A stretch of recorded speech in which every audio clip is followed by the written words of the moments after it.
السلام علیکم.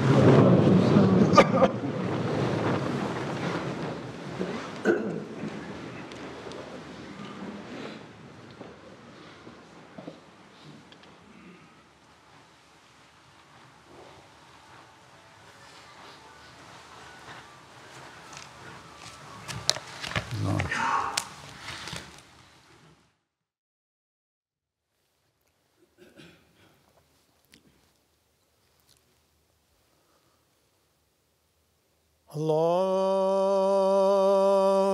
اکبر اللہ اکبر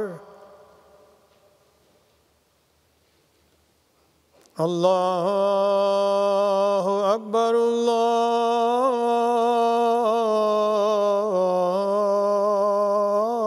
اکبر. اشہد ان لا الہ الا اللہ. اشہد ان لا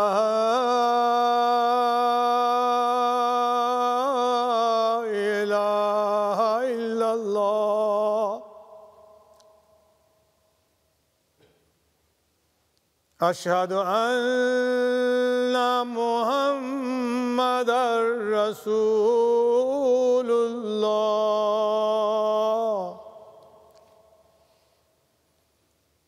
اشہد ان محمد رسول اللہ.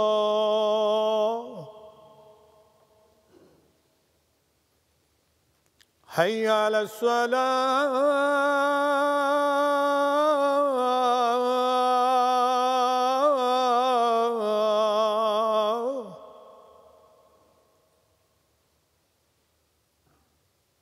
حی علی الصلاۃ.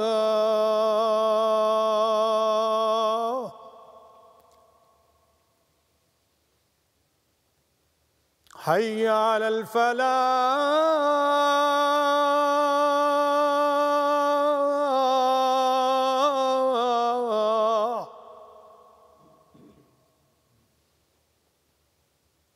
حی علی الفلاح.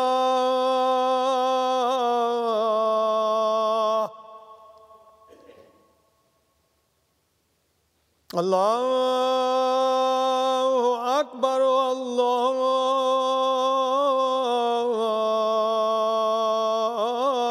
اکبر. لا الہ الا اللہ.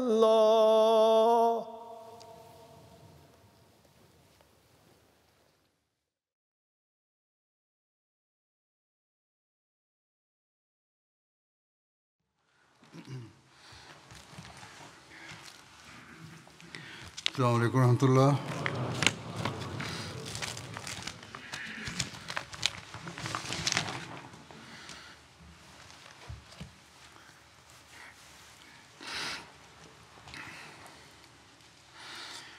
أشهد أن لا إله إلا الله وحده لا شريك له وأشهد أن محمدا عبده ورسوله. أما بعد فأعوذ بالله من الشيطان الرجيم. بسم الله الرحمن الرحيم. الحمد لله رب العالمين الرحمن الرحيم مالك يوم الدين. إياك نعبد وإياك نستعين.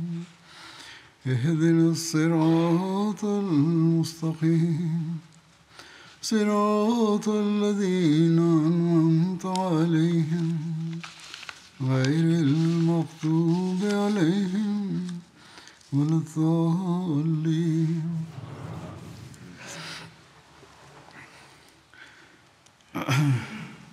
گزشتہ جمعہ غزوہ ذی کرت کا ذکر ہو رہا تھا.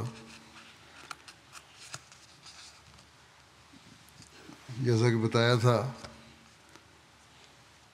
کہ حضرت صلی اللہ علیہ وسلم نے اپنے اس غزوے میں جانے سے پہلے چند صحابہ کو دشمن کی طرف روانہ فرمایا تھا، اور آپ پھر ان کے پیچھے اپنا لشکر لے کے روانہ ہوئے. اس ضمن میں مزید لکھا ہے کہ جب حضرت صلی اللہ علیہ وسلم اور صحابہ آئے تو دشمن کے لشکر نے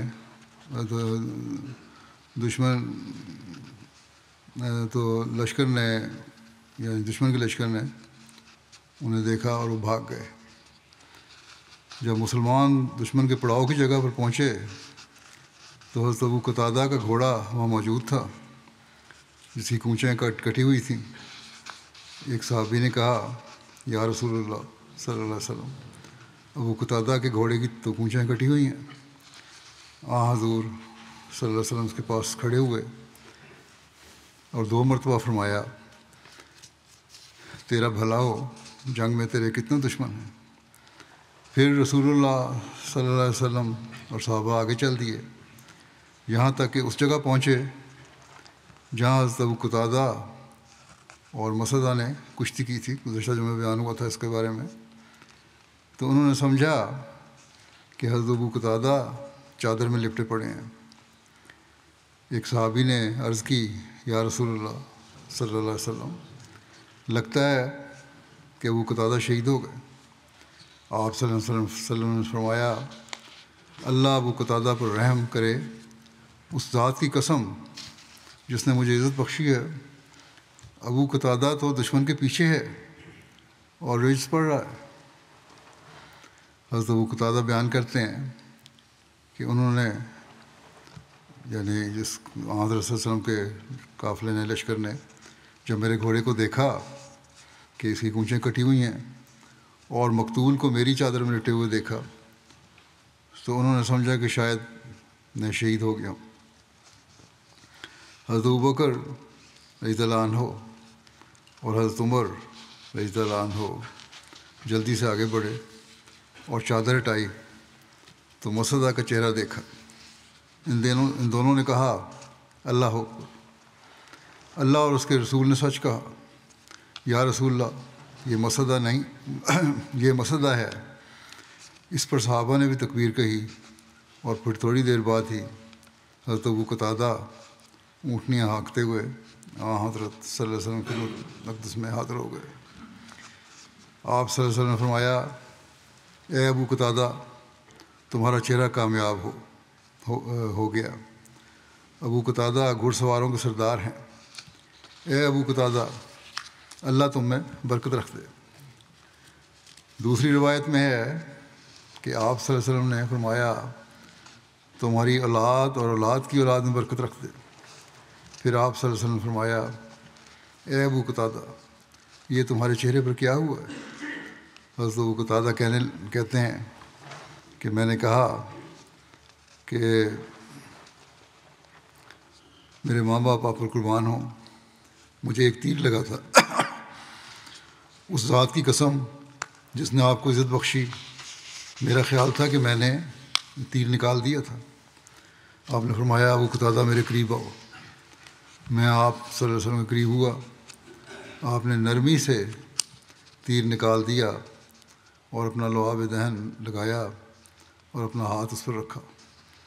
حضرت ابو قتادہ کہتے ہیں کہ اس ذات کی قسم جس نے آپ صلی اللہ علیہ وسلم کو نبوت عطا کی، مجھے یوں لگتا تھا جیسے مجھے کوئی چوٹ ہی نہ لگی ہو اور نہ زخم آیا ہو. پچھلی دفعہ بیان ہوا تھا کہ تیر تو ابو قتادہ نے خود نکالا تھا، لیکن ہو سکتا ہے اس کی کرنی کچھ پھل اس کا اندر رہ گیا ہو جیسے آپ صلی اللہ علیہ وسلم نے نکالا، اس کا نشان نظر آ رہا تھا. ایک روایت میں ہے کہ جب رسول اللہ صلی اللہ علیہ وسلم نے حضرت ابو قتادہ کو دیکھا تو فرمایا اے اللہ اس کے بالوں اور اس کی جلد میں برکت رکھ دے، اور فرمایا تمہارا چہرہ کامیاب ہو گیا۔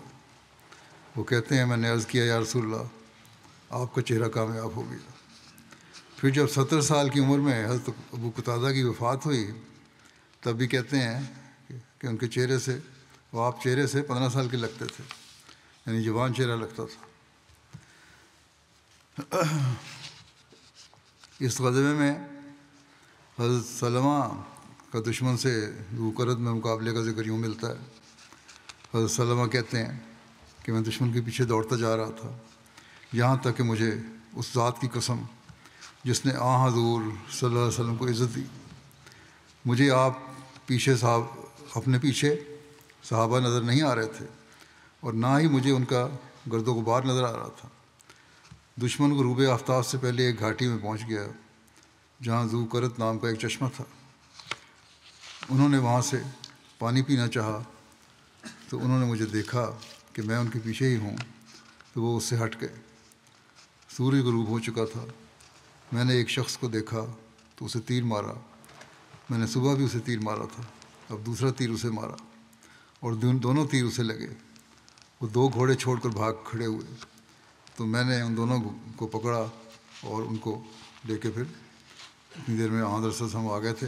حضور صلی اللہ علیہ وسلم کی خدمت میں ہانک لایا۔ رسول اللہ صلی اللہ علیہ وسلم کے ذو قرد پہنچنے کے بارے میں بیان ہوا ہے کہ حضرت سلمہ کہتے ہیں کہ رسول اللہ صلی اللہ علیہ وسلم عشاء کے وقت پہنچے اور چشمے پر پڑاؤ ڈالا جہاں میں نے دشمن کو روکا تھا۔ آپ اونٹنیاں اور ہر وہ چیز جو میں نے دشمن سے چھینی تھی قبضہ میں کر چکے تھے۔ حضرت بلال نے ان اونٹوں میں سے ایک اونٹ ذبح کیا جو دشمن سے چھینے گئے تھے اور حضرت صلی اللہ علیہ وسلم کے لیے اس کا کلیجہ اور کوہان بھونی۔ حضرت سعد بن عبادہ نے کھجوروں سے لدے ہوئے 10 اونٹ بھیجے جو آپ کو ذو قرد مقام پر ملے۔ حضرت سلمہ کہتے ہیں کہ میں نے عرض کیا میں نے دشمن کو پانی سے روکا ہوا تھا اور وہ پیاسے تھے۔ آپ صلی اللہ علیہ وسلم مجھے 100 مجاہدین کے ساتھ روانہ کریں، میں ان کو پیچھا کر کے ان کے ہر مخبر کو بھی قتل کر دوں گا۔ آپ صلی اللہ علیہ وسلم مسکرانے لگے یہاں تک کہ آگ کی روشنی میں آپ کے دندان مبارک نظر آنے لگے۔ آپ نے فرمایا سلمہ کیا تم ایسا کر سکتے ہو؟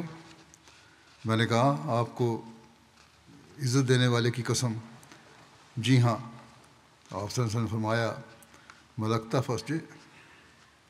فاسجے، تم نے ان پر قابو پا لیا ہے تو نرمی اختیار کرو۔ یہ عرب کے محاوروں میں سے ایک محاورہ ہے۔ اس کا مطلب یہ ہے کہ بہترین معافی یہی ہے کہ نرمی اختیار کرو اور سختی سے کام نہ لو۔ اب چلے گئے تو چلے گئے، اب ان کو پیچھا کرنے کی ضرورت نہیں۔ اس جنگ کے واقعات میں حضرت سلمہ واقعہ بیان کرتے ہوئے کہتے ہیں کہ صبح کے وقت آپ صلی اللہ علیہ وسلم نے فرمایا آج کے بہترین گھڑ سوار ابو قتادہ اور بہترین پیادہ سلمہ بن اکوع ہے۔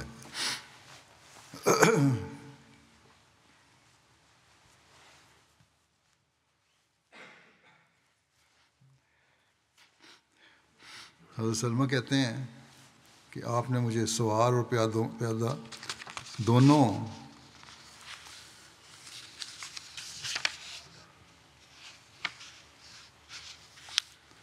کا حصہ عطا فرمایا، پھر مجھے اپنی اونٹنی پر اپنے پیچھے سوار کیا۔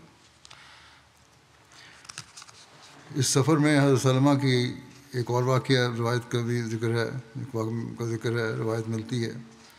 حضرت سلمہ کہتے ہیں کہ مدینہ واپسی کے وقت جب ہم مدینہ کے قریب پہنچے تو ایک انصاری صحابی جو دوڑنے میں بہت تیز تھے اعلان کر کے کہنے لگے کہ کوئی ہے جو میرے ساتھ دوڑ میں مقابلہ کرے، یعنی مدینہ طیبہ تک دوڑ لگائے میرے ساتھ۔ انہوں نے چند مرتبہ یہی الفاظ دہرائے۔ کہتے ہیں کہ میں نے رسول اللہ صلی اللہ علیہ وسلم کے پیچھے ہی اونٹنی پر سوار تھا، میں سوار تھا صلی اللہ علیہ وسلم کی اونٹنی پر۔ میں نے ان انصاری صحابی سے کہا کہ کیا تم کسی معزز کی عزت نہیں کرتے؟ تمہیں کسی شریف آدمی کا ڈر نہیں ہے؟ اعلان کرتے پھر رہے۔ اس نے کہا نہیں، سوائے رسول اللہ صلی اللہ علیہ وسلم کے، اور مجھے کوئی نہیں ڈر کسی سے۔ تو میں نے رسول اللہ صلی اللہ علیہ وسلم کو عرض کیا کہ یا رسول اللہ، میرے ماں باپ آپ پر فدا ہوں، مجھے اس آدمی سے دوڑ لگانے کی اجازت دیں۔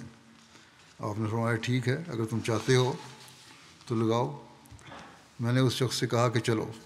پھر کہتے ہیں کہ میں نے اپنے پاؤں موڑے اور چھلانگ ماری اور دوڑ پڑا، اور میں 1 یا 2 گھاٹیاں اس کے پیچھے دوڑا، یعنی وہ آگے اور میں پیچھے تھا، اور اپنی طاقت بچاتا رہا۔ پھر میں تیز ہوا اور اسے جا لیا۔ میں نے اسے کندھے کے درمیان ہاتھ مارا اور کہا اللہ کی قسم میں تم پر سبقت لے گیا۔ وہ مسکرانے لگا اور کہا کہ میرا بھی یہی خیال ہے، اور یوں میں اس دوڑ میں آگے نکل گیا یہاں تک کہ ہم مدینے پہنچ گئے۔ اس غزوے کے لیے حضرت صلی اللہ علیہ وسلم مدینہ سے کتنا عرصہ باہر رہے، اس کی تفصیل میں لکھا ہے کہ رسول اللہ صلی اللہ علیہ وسلم بدھ کی صبح روانہ ہوئے، اور آپ نے 1 رات 1 دن ذو قرد میں قیام فرمایا تاکہ دشمن کی وہ خبر مل سکے۔ پھر سوموار کے دن مدینہ واپس تشریف لائے۔ یوں آپ 5 راتیں مدینہ سے باہر رہے۔ اس جنگ میں شہید ہونے والے صحابہ کی تفصیل یوں ہے۔ مسلمانوں میں سے حضرت محرز بن نزلہ شہید ہوئے، ابن حشام کے مطابق ابن وقاص بن مجزز بھی شہید ہوئے تھے۔ ان کے علاوہ حضرت ابو ذر کے بیٹے جنگ سے پہلے ہی اونٹوں کے باڑے میں شہید کر دیے گئے تھے۔ کفار کے بارے میں لکھا ہے کہ کفار میں سے عبد الرحمن بن عیینہ، حبیب بن عیینہ، مسدہ بن حکمہ فزاری، عبار اور اس کا بیٹا عمر قتل ہوئے۔ حضرت ابو ذر کی بیوی کو دشمن قید کر کے لے گئے تھے، اس کا ذکر ہوا تھا پہلے۔ حملہ آور حضرت ابو ذر کی بیوی کو پکڑ کر ساتھ لے گئے تھے، اور انہوں نے اس کو باندھ کر رکھا ہوا تھا، اور وہ لوگ اپنے مویشی اپنے گھروں کے سامنے رات کو رکھتے تھے۔ ایک رات وہ عورت بندروں سے چھٹ گئی اور قریب ہی بندھے ہوئے اونٹوں کے پاس آئی۔ جب بھی وہ کسی اونٹ کے قریب آتی تو وہ بلبلاتا اسے چھوڑ دیتی، وہ شور مچاتا، یہاں تک کہ وہ ازبا، یہ حضرت صلی اللہ علیہ وسلم کی وہ اونٹنی تھی جسے دشمن لوٹ کر ساتھ لے آئے تھے، اس کے پاس پہنچی۔ وہ نہیں بلبلائی، بولی کوئی نہیں، بڑے آرام سے رہی۔ وہ سدھائی ہوئی اونٹنی تھی۔ وہ عورت اس کی پشت پر سوار ہو گئی اور اسے ایڑ لگا دی، اور وہ چل پڑی۔ ان لوگوں کو اس کے بھاگنے کا علم ہو گیا۔ انہوں نے اسے پکڑنا چاہا لیکن وہ پکڑی نہ گئی۔ راوی کہتے ہیں کہ اس عورت نے اللہ کی خاطر نظر مانی کہ اگر اللہ اسے اس اونٹنی کے ذریعے نجات دے گا تو وہ ضرور اس کو ذبح کر دے گی۔ جب وہ مدینہ آئی اور لوگوں نے دیکھا تو کہنے لگا یہ تو رسول اللہ صلی اللہ علیہ وسلم کی اونٹنی ازبا ہے۔ عورت کہنے لگی میں نے نظر مانی ہے کہ اگر اللہ اسے اس اونٹنی کے ذریعے نجات دے گا تو وہ اس کی قربانی کرے گی۔ اس بحث مباحثہ پر لوگ رسول اللہ صلی اللہ علیہ وسلم کی خدمت میں حاضر ہوئے اور آپ سے یہ ساری بات بیان کی۔ آپ صلی اللہ علیہ وسلم نے فرمایا سبحان اللہ، اس عورت نے اس اونٹنی کو کتنا برا بدلہ دیا ہے، یہ اس کو بچا کے لائی ہے اور یہ اس کو یہ بدلہ دے رہی ہے، یہ نظر مان کر کہ اگر اللہ نے اس اونٹنی کے ذریعے اسے بچایا تو وہ اسے ذبح کر ڈالے گی، یہ تو اچھا بدلہ نہیں ہے۔ پھر فرمایا کوئی نظر خدا کی نافرمانی میں پوری نہ کی جائے، اور نہ ہی اس میں نظر جائز ہے جس کا بندہ مالک نہیں، تم مالک ہی نہیں اس کی۔ فرمایا یہ میری اونٹنی ہے، تم اللہ کا نام لے کر خیر و برکت کے ساتھ اپنے گھر جاؤ۔ اب ایک سریے کا ذکر کروں گا۔ یہ سریہ حضرت ابان بن سعید بطرف نجد کہلاتا ہے۔ یہ سریہ محرم 7 ہجری میں ہوا، جبکہ ایک روایت میں اس سریہ کی تاریخ جمادی الثانی 7 ہجری بیان ہوئی ہے۔ حضرت مرزا بشیر احمد صاحب نے بھی اس کو سریہ کو محرم 7 ہجری میں لکھا ہے۔ اس سریہ کی تاریخ محرم 7 ہجری زیادہ قرین قیاس ہے، کیونکہ روایات میں ذکر ہے کہ خیبر کی طرف روانگی سے قبل مدینہ سے نجد کی طرف حضرت ابان بن سعید کو بھیجا، اور خیبر کی طرف روانگی محرم 7 ہجری میں ہوئی تھی۔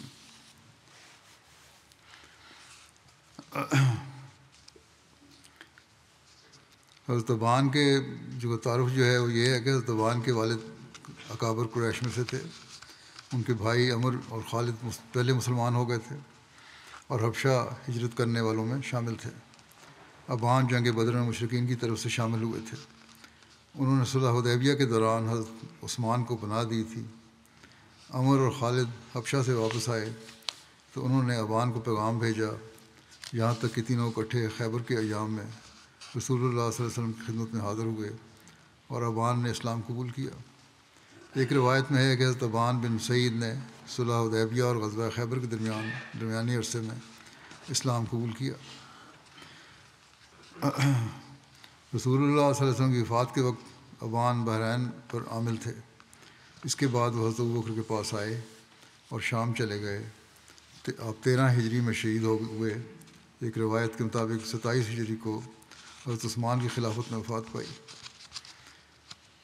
غزوہ خیبر پر روانگی سے قبل رسول اللہ صلی اللہ علیہ وسلم نے حضرت ابان بن سعید کی قیادت میں نجد کی طرف ایک لشکر روانہ کیا تھا۔ نجد ایک نیم صحرائی لیکن شاداب خطہ ہے، اس میں متعدد وادیاں اور پہاڑ ہیں۔ یہ جنوب میں یمن، شمال میں صحرائے شام اور عراق تک جا پہنچتا ہے۔ اس کے مغرب میں صحرائے حجاز واقع ہے۔ یہ علاقہ سطح زمین سے 1200 میٹر بلند ہے۔ اس بلندی کی بنا پر اس کو نجد کہتے ہیں۔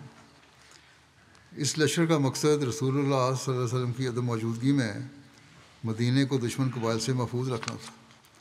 یہ قبائل ہمیشہ اس فکر میں رہتے تھے کہ کب مناسب موقع ملے اور مدینہ پر حملہ کیا جائے۔ رسول اللہ صلی اللہ علیہ وسلم کا صحابہ کے ساتھ مدینہ سے باہر جانا مدینہ پر حملے کے لیے موزوں ترین موقع سمجھا جاتا تھا۔ دشمن یہ خیال کرتا تھا کہ وہاں وسلم باہر ہیں مدینہ سے اور لوگ بھی ان کے ساتھ ہیں، لشکر ساتھ ہے، مدینہ میں بہت کم لوگ ہیں، اس لیے ہم حملہ کر کے مدینہ کو فتح کر لیں۔ اس خدشے کے تحت آپ صلی اللہ علیہ وسلم جب بھی کسی غزوے پر جاتے تو ایسے قبائل کی طرف بھی کچھ صحابہ بھیج دیا کرتے تھے۔ اس سریے کا ذکر صحیح بخاری میں اس طرح آیا ہے کہ رسول اللہ صلی اللہ علیہ وسلم نے حضرت ابان کو ایک سریے پر مقرر کر کے مدینہ سے نجد کی طرف بھیجا۔ حضرت ابو ہریرہ کہتے ہیں پھر ابان اور ان کے ساتھی نبی صلی اللہ علیہ وسلم کے پاس خیبر میں آئے بعد اس کے کہ آپ نے اس کو فتح کر لیا تھا۔ حضرت ابو ہریرہ کہتے تھے کہ میں نے عرض کیا، یہ فتح کے بعد پہنچے تھے خیبر کی، کہ یا رسول اللہ صلی اللہ علیہ وسلم انہیں حصہ نہ دیجیے، اس میں خیبر کے میں مالک غنیمت میں ان کا حصہ کوئی نہیں ہونا چاہیے، جس پر ان دونوں کی باہم تکرار ہو گئی۔ نبی صلی اللہ علیہ وسلم نے فرمایا اے ابان بیٹھ جاؤ، اور آپ نے اس کو حصہ نہیں دیا کیونکہ براہ راست خیبر کی جنگ میں شامل نہیں تھے، یہی وجہ ہو سکتی ہے۔ پھر ایک غزوے کا ذکر تاریخ میں ملتا ہے، بڑا مشہور ہے، جو غزوہ خیبر کہلاتا ہے۔ خیبر ایک وسیع سبزہ زار ہے جو چشموں اور بکثرت پانیوں سے شاداب ہے اور جزیرہ عرب میں کھجوروں کے سب سے بڑے نخلستان میں شمار کیا جاتا ہے۔ اس کی زرخیزی کا اندازہ اسی سے کیا جا سکتا ہے کہ خیبر کی صرف ایک وادی جو قتیبہ کے نام سے موسوم ہے، اس میں 40,000 کھجوروں کے درخت تھے۔ خیبر کی وادی مدینہ سے شمال کی جانب اندازاً 96 میل کے دوری پر تھی۔ یہاں یہود بہت قدیم سے آباد تھے۔ تاریخی روایت کے مطابق حضرت موسیٰ علیہ السلام کے زمانے سے یہاں بنی اسرائیل کے یہود آباد تھے۔ بعض مورخین کے مطابق بخت النصر کے زمانے میں یہود یہاں آباد ہوئے۔ کچھ اور روایات بھی ہیں جن سے نتیجہ یہی نکلتا ہے کہ خیبر میں قدیم سے یہود آباد تھے اور بڑے بڑے قلعے بنا کر یہ لوگ یہاں آباد تھے۔ بڑی اہمیت تھی ان کے نزدیک اس جگہ کی، اور اب بھی کہتے ہیں۔ عبرانی زبان میں خیبر کے معنی بھی قلعے کے ہیں۔ یہود کے کچھ قبائل مدینہ میں بھی آباد تھے، لیکن خیبر کے یہود کو ایک بات ممتاز کرتی تھی کہ یہاں کے یہود باقی تمام یہود سے شجاعت اور جنگ میں استقلال دکھانے میں بڑھ کر تھے، اور ان میں باہم اتحاد بھی دوسروں کی نسبت زیادہ تھا، جس کی وجہ سے یہ خطہ عرب میں قوت و طاقت کی ایک اکائی سمجھے جانے والی قوم تھی۔ مدینہ کے یہود ہوں یا خیبر کے یہود، حضرت صلی اللہ علیہ وسلم اور اسلام کے متعلق ان کی سازشیں اور ریشہ دوانیاں باغیانہ حد تک بڑھی ہوئی تھیں۔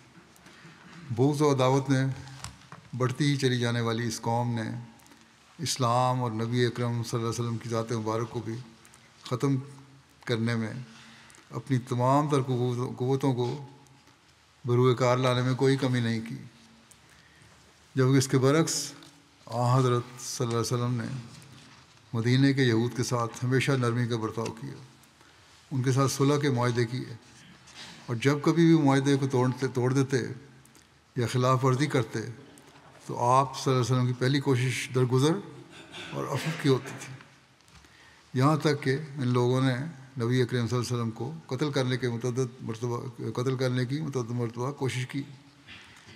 معاہدے کی خلاف ورزی کرتے ہوئے بیرونی طاقتوں کو مدینہ پر حملہ کرنے میں تعاون کیا، جس کے بدلے میں سزا کے طور پر ان تمام یہود کو سخت سے سخت سزا بھی دی جاتی تو وہ عدل و انصاف کے عین مطابق ہوتی، لیکن حضرت صلی اللہ علیہ وسلم کا حد درجہ کا عفو اور رحمت کا یہ عالم تھا کہ پھر بھی ان کی جان و مال کو یوں امان دی کہ مدینہ سے جلا وطن کر دیا کہ جو کچھ ساتھ لے کر جا سکتے ہو لے جاؤ۔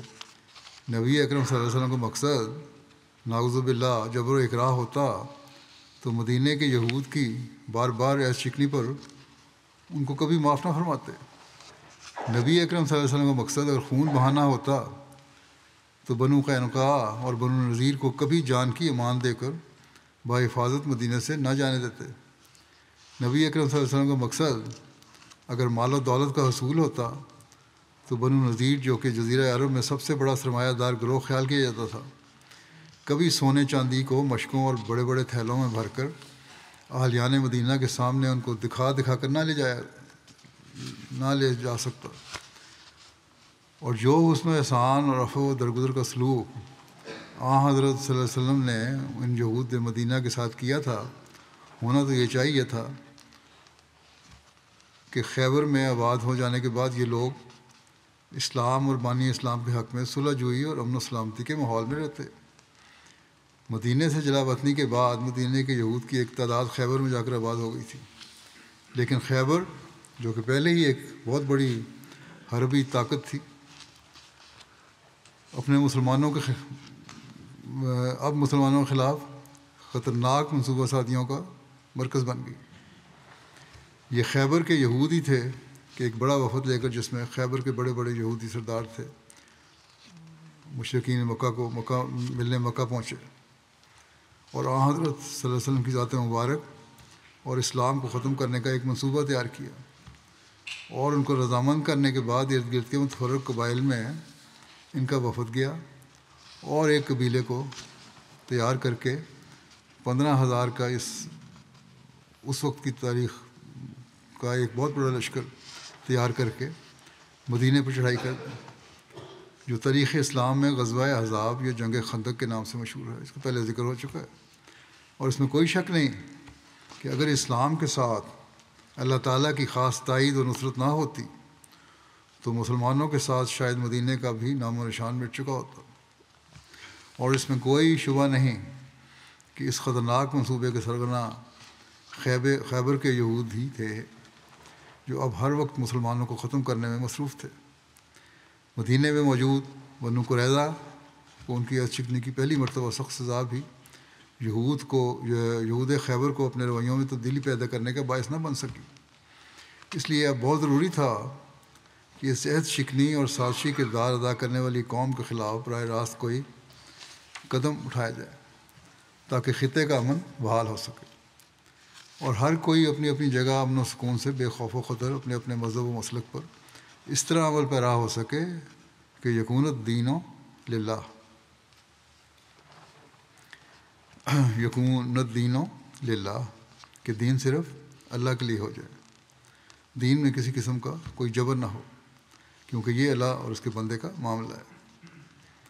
ایک مشہور مستشرق مونٹگومری واٹ، جو کہ اسلام اور بانی اسلام کے خلاف زہر و گلے میں دریغ نہیں کرتا، وہ بھی اپنی کتاب میں لکھتا ہے، اس کا ترجمہ یہ ہے کہ خیبر پر حملے کی سیدھی اور سادہ وجہ یہ تھی کہ انہوں نے اپنی دولت کا بے دریغ استعمال کر کے، یعنی خیبر کے لوگوں نے بے دریغ استعمال کر کے اپنے ہمسایہ عربوں کو اکسایا کہ وہ مسلمانوں کے خلاف ہتھیار اٹھائیں۔ تو یہ وہ خاص پس منظر تھا کہ نبی اکرم صلی اللہ علیہ وسلم نے خدائی اشاروں کے تابع یہ فیصلہ کیا کہ خیبر کی طرف پیش قدمی کی جائے۔ علامہ ابن سعد نے لکھا ہے کہ غزوہ خیبر جمادی الاولیٰ 7 ہجری میں ہوا، جبکہ ابن عقبہ اور علامہ ابن اسحاق کے نزدیک رسول اللہ صلی اللہ علیہ وسلم ذوالحجہ میں حدیبیہ سے مدینہ واپس تشریف لائے، تو آپ مدینہ میں تقریباً 20 راتیں رہے، پھر خیبر کی طرف تشریف لے گئے، اور یہ محرم کا مہینہ تھا۔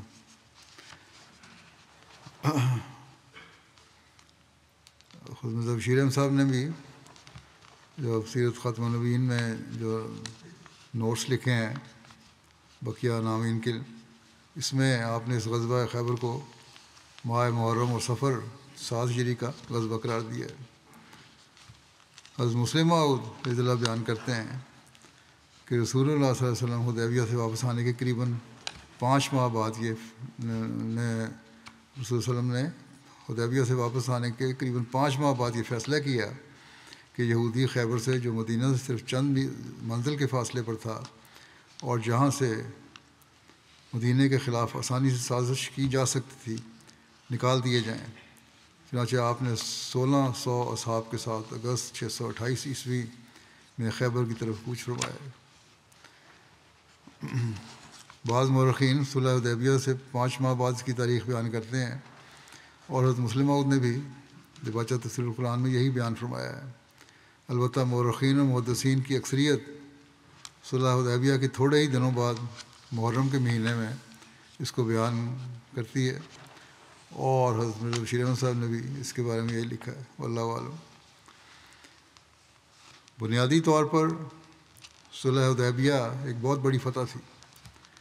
قرآن کریم نے اس کو ایک فتح عظیم سے تعبیر کیا ہے، جیسا کہ فرمایا انا فتحنا لک فتحا مبینا، یعنی یقیناً ہم نے تجھے کھلی کھلی فتح عطا کی ہے۔ اور فتح مبین کا یہ وہ دروازہ تھا کہ جس سے گزرتے ہوئے خیبر اور مکہ جیسی عظیم الشان فتوحات نصیب ہوئیں۔ در حقیقت اللہ تعالیٰ نے اسی وقت ہی فتح خیبر کا وعدہ فرما دیا تھا جب صلح حدیبیہ سے واپسی پر مکے اور مدینہ کے درمیان سورہ فتح نازل ہوئی۔ اس سورہ میں فتح خیبر کی خوشخبری یوں عطا فرمائی کہ لقد رضی اللہ عن المؤمنین اذ یبایعونک تحت الشجرۃ فعلم ما فی قلوبہم فانزل السکینۃ علیہم واصابہم فتحا قریبا ومغانم کثیرۃ یاخذونہا وکان اللہ عزیزا حکیما وعدکم اللہ مغانم کثیرۃ تاخذونہا فعجل لکم ھذہ۔ اللہ مومنوں سے اس وقت بالکل خوش ہو گیا جب کہ وہ درخت کے نیچے تیری بیعت کر رہے تھے، اور اس نے اس ایمان کو جو ان کے دلوں میں تھا خوب جان لیا، سو اس کے نتیجے میں اس نے ان کے دلوں پر سکینت نازل کی اور ان کو ایک قریب میں آنے والی فتح بخشی، یعنی فتح خیبر، اور بہت سی غنیمت کے مال بھی بخشے۔ خیبر کے اموال بھی ملے ان کو جن کو وہ قبضہ میں لا رہے تھے۔ اور اللہ غالب اور حکمت والا ہے، اللہ نے تم سے بہت سی غنیمتوں کا وعدہ کیا ہے جو تم اپنے قبضہ میں لاؤ گے، اور یہ موجودہ مال غنیمت تم کو ان وعدوں میں سے جلدی عطا کر دیا ہے۔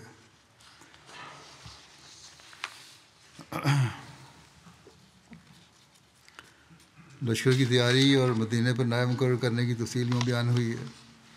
رسول اللہ صلی اللہ علیہ وسلم نے خیبر کی طرف جانے کے لیے جب منادی کروائی تو اعلان کروایا کہ صرف وہی ساتھ چلیں گے جو صلح حدیبیہ میں شریک تھے۔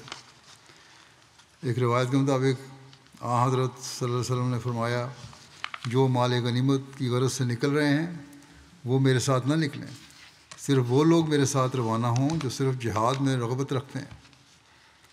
ابن ہشام کے مطابق رسول اللہ صلی اللہ علیہ وسلم نے حضرت نمیلہ بن عبداللہ لیثی کو مدینہ پر نائب مقرر فرمایا، جبکہ امام بخاری کے مطابق آپ نے حضرت صبا بن عرفطہ کو نائب مقرر فرمایا۔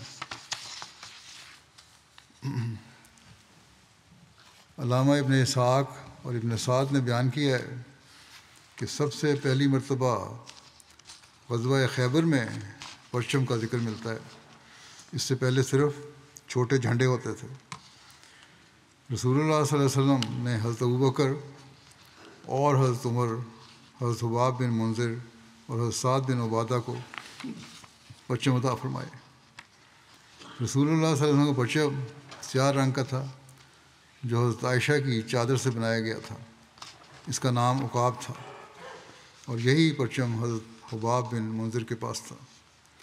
روایت میں حضرت علی کو بھی ایک جھنڈا دیے جانے کا ذکر ملتا ہے، لیکن وہ جھنڈا خیبر میں دیا گیا تھا کیونکہ حضرت علی حضرت صلی اللہ علیہ وسلم کے ساتھ روانہ نہیں ہو سکے تھے، کیونکہ انہیں عشوب چشم کی ایک تکلیف تھی، آنکھوں کی بیماری تھی، کچھ دکھائی نہیں دیتا تھا ان کو۔ البتہ بعد میں بے چین ہو کر یہ روانہ ہو گئے اور خیبر پہنچ گئے، صبر نہیں ہوا ان سے۔ اس سفر میں ام المومنین حضرت ام سلمہ آپ کے ہمراہ تھیں۔ ایک روایت کے مطابق 6-7 صحابیات بھی اس مہم میں ساتھ ہو لیں، اور ایک روایت کے مطابق 20 صحابیات اس غزوے میں شامل ہوئیں۔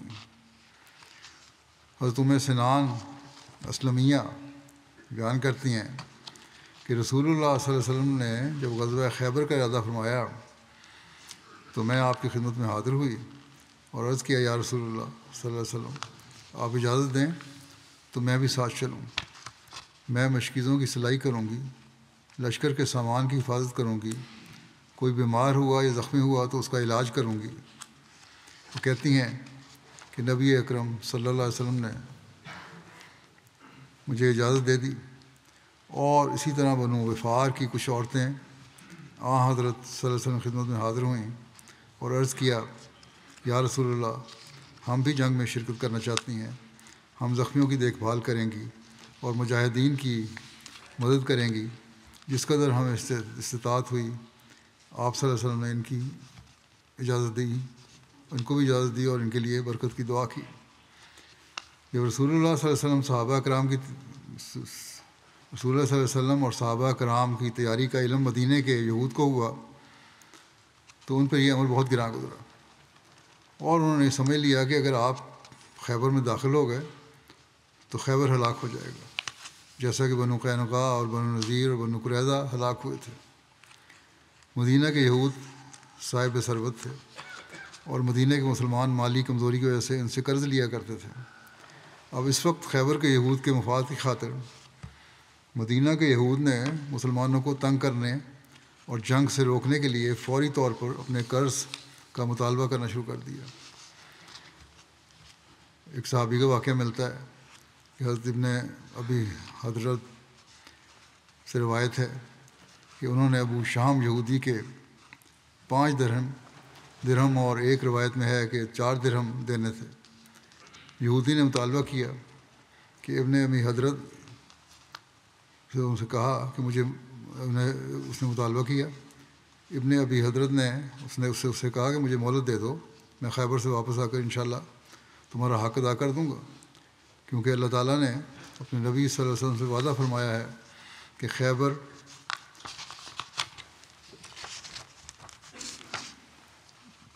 انہیں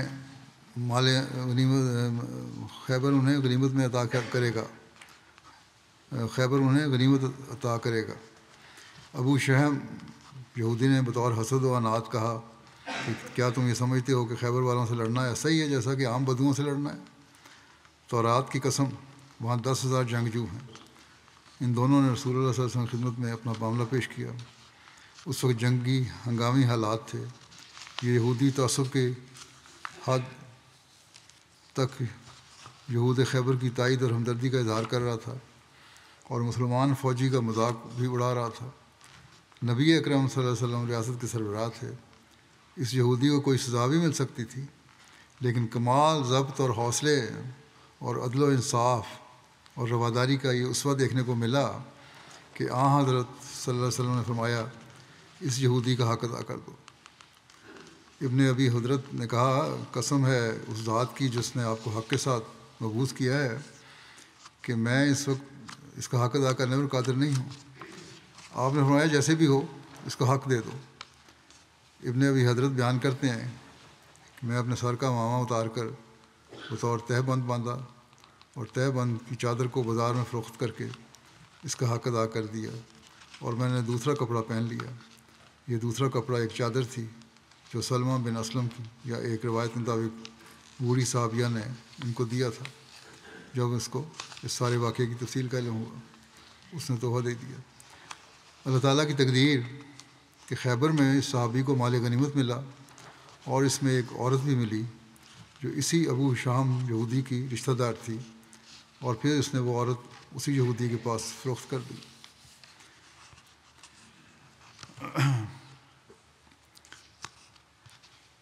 خیبر کی طرف پیش قدمی کی خبروں پر مدینہ کے یہود نے مسلمانوں سے صرف بغض و عناد اور تعصب کا اظہار ہی نہیں کیا، بلکہ اشجع قبیلے کا ایک بدو کرائے پر حاصل کر کے فوری طور پر خیبر کی طرف مسلمانوں کی جنگی تیاریوں اور ضروری معلومات دے کر بھیجا، اور ساتھ یہ پیغام دیا کہ مسلمانوں کا ڈٹ کر مقابلہ کریں۔ ویسے بھی مسلمانوں مخالفین کو کسی جاسوس کی ضرورت نہیں تھی، کیونکہ مدینہ میں موجود منافقین یہ کام بڑی تیزی سے کرتے تھے۔ چنانچہ اس موقع پر بھی رئیس المنافقین عبداللہ بن ابی بن سلول خاموش نہیں رہا، بلکہ اپنے ایک مددگار کے ساتھ کے ذریعہ ایک خط فوری طور پر خیبر کے یہود کی طرف بھیجا۔ خط کا مضمون یہ تھا کہ محمد صلی اللہ علیہ وسلم تمہاری طرف آنے والے ہیں، اپنے بچاؤ کی تدابیر کر لو اور اپنے اموال کو اپنے قلعوں میں داخل کر لو، اور آپ صلی اللہ علیہ وسلم جنگ کے لیے میدان میں آ جاؤ اور ان سے بالکل خوف زدہ نہ ہو۔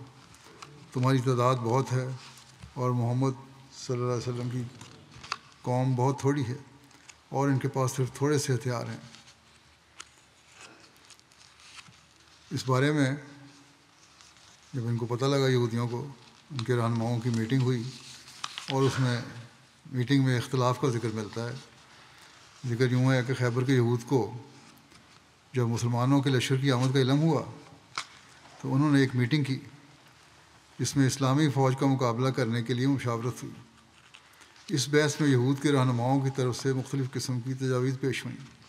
ایک گروہ کی رائے تھی کہ یہودی قلعہ بند ہو کر فصیلوں کے پیچھے سے جنگ کریں، جس کی وجہ سے مسلمان آخر تنگ آ کر محاصرہ چھوڑ دیں گے، جبکہ خیبر کے مشہور بہادر مرہب کے بھائی ابو زینب نے تجویز دی کہ قلعہ بند ہو کر مقابلہ کرنے کے بجائے باہر میدان میں نکل کر مقابلہ کیا جائے، کیونکہ اس سے پہلے مدینہ کے یہود قلعہ بند ہو کر مقابلوں کا نتیجہ دیکھ چکے ہیں اور اس میں مسلمانوں کو ہی فتح ہوئی ہے۔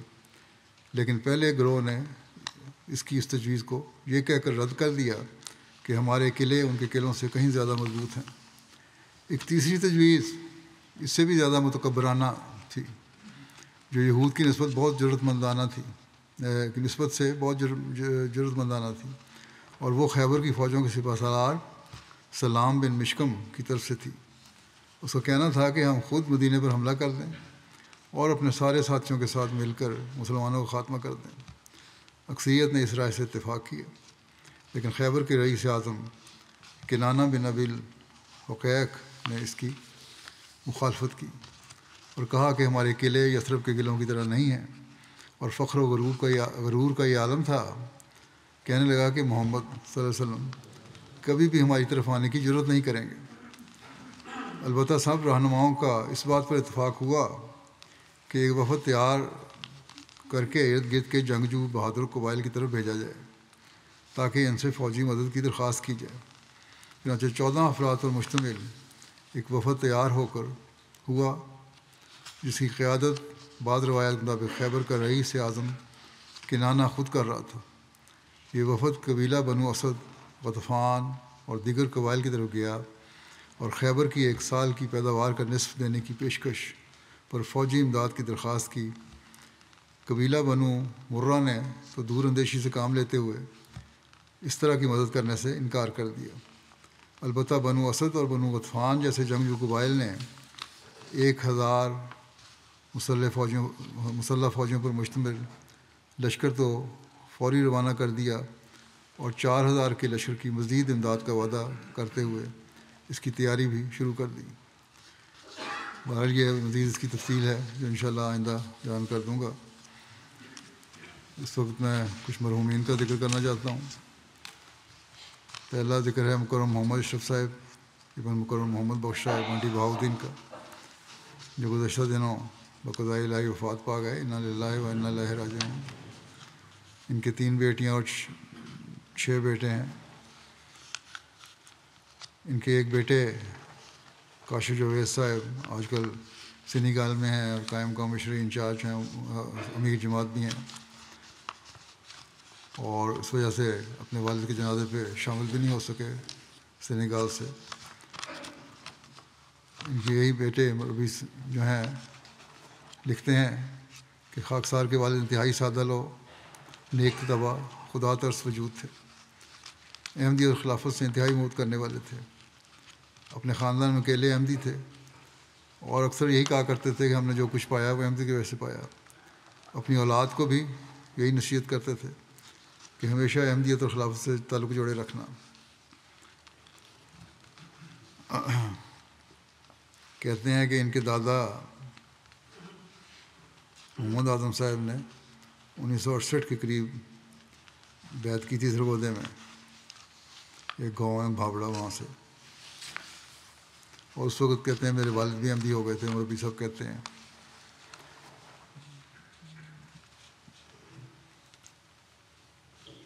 اور یہ کہتے ہیں کہ پھر والدہ کی طرف سے اکلوتے بھائی تھے، احمدی ہوئے۔ میٹرک کے بعد وہاں سے گاؤں چھوڑ کے منڈی بہاؤدین میں شہداء شکر میں ملازمت اختیار کی اور وہیں رہے آخر تک منڈی بہاؤدین میں۔ بڑی عمر میں شوق سے قرآن کریم سیکھا، پھر اس قدر محنت اور محبت سے پڑھا کہ ہر ماہ 1-2 دور لازم مکمل کر لیتے تھے۔ رمضان میں 2-3 دفعہ ختم کرتے تھے۔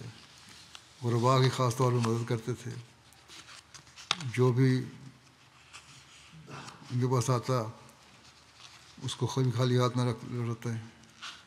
اور کہتے ہیں مربی کہتے ہیں مجھے بھی کہا کرتے تھے کہ جو کچھ اللہ تعالیٰ ہم پر فضل فرما رہا ہے یہ تمہارے وقف کی برکت کی وجہ سے ہے۔ ایک بیٹے مبشر جاوید صاحب کہتے ہیں کہ میں سیکرٹری مال ہوں گزشتہ کئی سال سے، اور ہمیشہ والد صاحب چندوں کی ادائیگی میں باقاعدہ تھے، اور جب بھی پینشن ملتی تھی کوشش یہ ہوتی تھی کہ سارا سال کا چندہ ادا کر دیں، اور وفات کے وقت بھی ان کو یہی فکر تھی کہ میرے چندے ادا ہو گئے ہیں کہ نہیں، اور اس پہ بڑا شکر گزاری تھی ان کی وفات کے وقت کہ اللہ تعالیٰ نے میرے تمام چندے ادا کرنے کی مجھے توفیق دی ہے۔ اللہ تعالیٰ ان سے مغفرت اور رحم کا سلوک فرمائے، سب کو صبر و سکون عطا فرمائے۔ دوسرا ذکر ہے حبیب محمد شاطری صاحب، نائب امیر دوم کینیا، جو محمد حبیب شاطری صاحب کے بیٹے تھے۔ یہ عرب نژاد تھے۔ ان کی گزشتہ دنوں 56 سال کی عمر میں وفات ہوئی۔ انا للہ و انا الیہ راجعون۔ مرحوم موسی تھے۔ عثمان گان میں والدین کے علاوہ اہلیہ اور 3 بچے شامل ہیں۔ کینیا کے امیر جماعت محمود طاہر صاحب کہتے ہیں کہ ان کے آباء و اجداد کا تعلق یمن سے تھا، اور ان کے والد حبیب شاطری صاحب نے اگست 1982 میں بیعت کی. بڑے مخلص احمدی تھے اور یہ مرحوم ان کے بڑے بیٹے تھے. والد کی بیعت کے کچھ عرصے بعد انہوں نے بھی بیعت کر لی اور بیعت کا عہد تا وقت وفات خوب نبھایا. بنیادی تعلیم مومباسا سے حاصل کی. قابل اور لائق طالب علم تھے. اسکول کی طرف سے کچھ عرصہ کے لیے ان کو فرانس بھی تعلیم کے لیے بھجوایا گیا. ہمیشہ خلفاء سے ملاقات کے واقعات کو اپنی زندگی کے بہترین واقعات بیان کیا کرتے تھے. خلیفہ رابع سے بھی ملے تھے, مجھ سے بھی ملے تھے. مختلف رنگ میں خدمت کی توفیق پاتے رہے. وفات کے وقت بھی نیشنل سیکرٹری تعلیم اور نائب امیر دوم کینیا کی خدمت بجا لا رہے تھے. کہتے ہیں کہ میں ان کو 20 سال سے جانتا ہوں. واقفین کا بہت احترام کرنے والے اور پھر جو کام بھی ان کے ذمہ لگایا جاتا ان کو نہایت سنجیدگی سے کرتے. کبھی یاد دہانی کروانے کی ضرورت نہیں پیش آئی.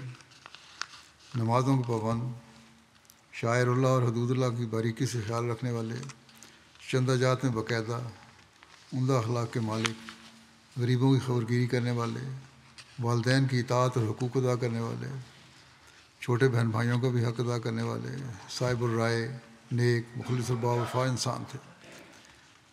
بڑی بڑی کمپنیوں میں اعلیٰ عہدوں پر رہے. اللہ تعالیٰ نے انہیں مالی کشائش بھی دی ہوئی تھی.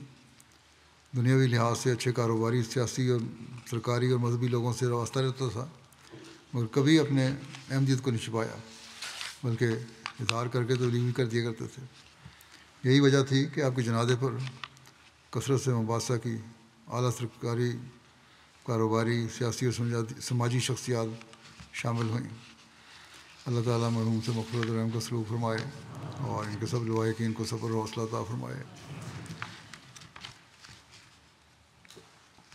تیسرا ذکر ہے مکرم انوبی مدنگو صاحب.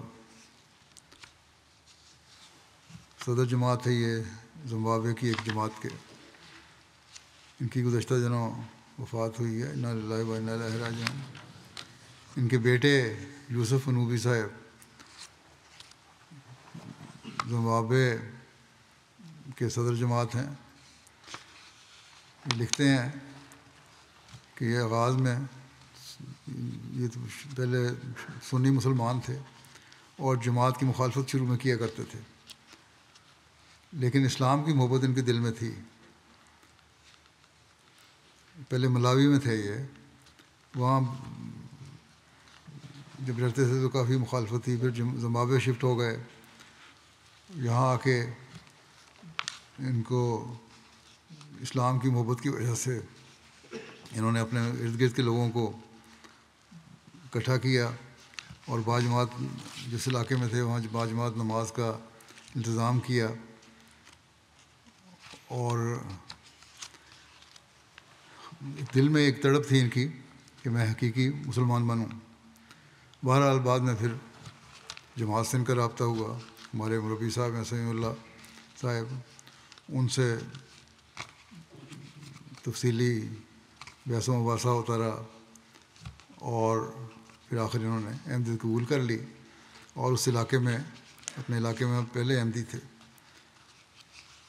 احمدیت قبول کرنے کے بعد ان کی مخالفت بھی ہوئی اور جس لوگوں کو جنہوں نے اکٹھا کیا تھا ان لوگوں نے بھی ان کو چھوڑ دیا. سختیاں بھی کی انہوں نے ان سے. تو پھر آپ نے اپنا وہ سینٹر جو بنایا تھا انہوں نے لوگوں کو اکٹھا کرنے کا, نماز جماعت کا, وہ بھی چھوڑ دیا اور اپنے گھر والوں کے ساتھ اپنے گھر میں ہی نمازیں اور جمعہ ادا کرنا شروع کر دیا. بہرحال انہوں نے ہمت نہیں ہاری, تبلیغ کرتے رہے اور بہت سے لوگوں نے ان کا پیغام سنا, جماعت کا پیغام سنا اور جماعت میں شمولیت اختیار کی ان کے ذریعے سے. بعض شخصیت سے بہت سے لوگ آپ کو دیکھ کر جماعت میں شامل ہوئے. خود مالی قربانی کر کے انہوں نے زمین بھی خریدی جس پر جماعت احمدیہ زمبابوے کی پہلی مسجد تعمیر ہو رہی ہے آج کل. یہ اس کی خواہش یہی تھی کہ میری زندگی میں بن جائے, لیکن بہرحال تو نہیں بن سکی, اب تعمیر ہو رہی ہے. بہت وفادار, صاف گو, دیانتدار انسان تھے، لوگوں کے درمیان مسائل کو بڑی حکمت کے ساتھ دور کرتے۔ صدر جماعت منتخب ہونے سے قبل بھی اکثر لوگ آپ پر اعتماد اور بھروسہ کرتے تھے۔ یہ بھی ذاتی وسائل سے ضرورت مندوں کی مدد کرتے، گھر ہمیشہ مہمانوں سے بھرا رہتا، جماعت کے ساتھ گہرا عقیدت کا تعلق تھا، ہر کسی کو جماعت کے ساتھ وابستہ رہنے کی تلقین کیا کرتے تھے۔ ان کے پسماندگان میں بھی 8 بچے ہیں، اور آپ کے بیٹے جیسا کہ میں نے بتایا صدر جماعت زمبابوے ہیں، اور ایک ان کے پوتا قاسم انوبی زمبابوے میں پہلے مرکزی مبلغ ہیں، جامعہ سے پڑھے ہیں۔ اللہ تعالیٰ مرحوم سے مغفرت و رحم کو سلوک فرمائے، اور ان کی نسلوں میں جماعت کی تعلیم ہمیشہ جاری رہے اور نیکیاں کرتے رہیں یہ لوگ۔